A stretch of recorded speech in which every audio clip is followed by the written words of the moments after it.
Your Honor, binili po namin sa local dealer po yan dito sa Pilipinas. Wala po kaming intensyong manloko kasi hindi po kami ang nag-angkat niyan, kundi po yung dealer po na bumili. Hindi rin po namin alam kung nandaya sila dahil basta kami po ay inutang po namin sa kanila yung mga sasakyan na yan at may PDC din po kami na 2 years to pay po yung iba doon saka 1 year to pay po yung iba. Punta na tayo dun sa Bureau of Customs. So, meron ditong 8 sasakyan na nasa possession ninyo, na pinagmayabang nyo sa social media, na walang records ang Bureau of Customs na nagbayad ng buwis. Ibig sabihin, ito ay swing. So sabi mo, binili mo lang ito sa isang dealer. Kasi ang gagawin ko, patatawag ko yung dealer, papatawag ko yung consignee, at dahil pagpipilian, it's either yung consignee magpapakulong o ikaw ipapakulong niya.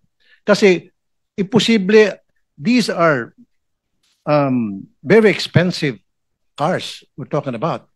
Millions and millions of pesos. Imposible hindi mo tatanungin yan. Yan ba mali sa papel niyan, pare? Yan ba nagbayad ng tax sa Bureau of Customs? Especially the fact na recently, ako ang nag-expose nun tungkol dun sa dalawang kotse na Bugatti, yung mga hot cars na Bugatti na nakumpiska ng Bureau of Customs dahil hindi nagbayad ng buwis. And I know for a fact na ilan sa mga vehicles dito ay pumasok sa Batangas. Alam mo yung modus ng mga dealer mo?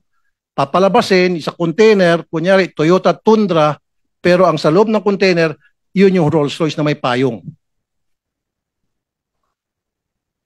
Your Honor, wala po kaming idea. In good faith po namin binili po yung sasakyan at katunayan, inutang pa po namin sa kanila po.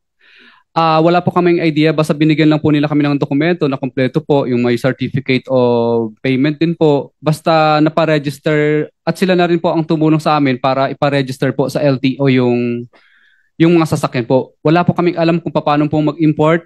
So nung binigyan ka ng dokumento para sa Rolls Royce halimbawa upang i-register sa LTO, so meron kang hawak-hawak na dokumento galing sa Bureau of Customs. Dapat to prove na pumasok yan ng legal at yan ay nagbayad ng taxes and duties sa Bureau of Customs. Because it will not be registered, hindi i-register ng Bureau of Customs yan dahil high na sasakyan to kung wala kang hawak ng mga dokumentong yon.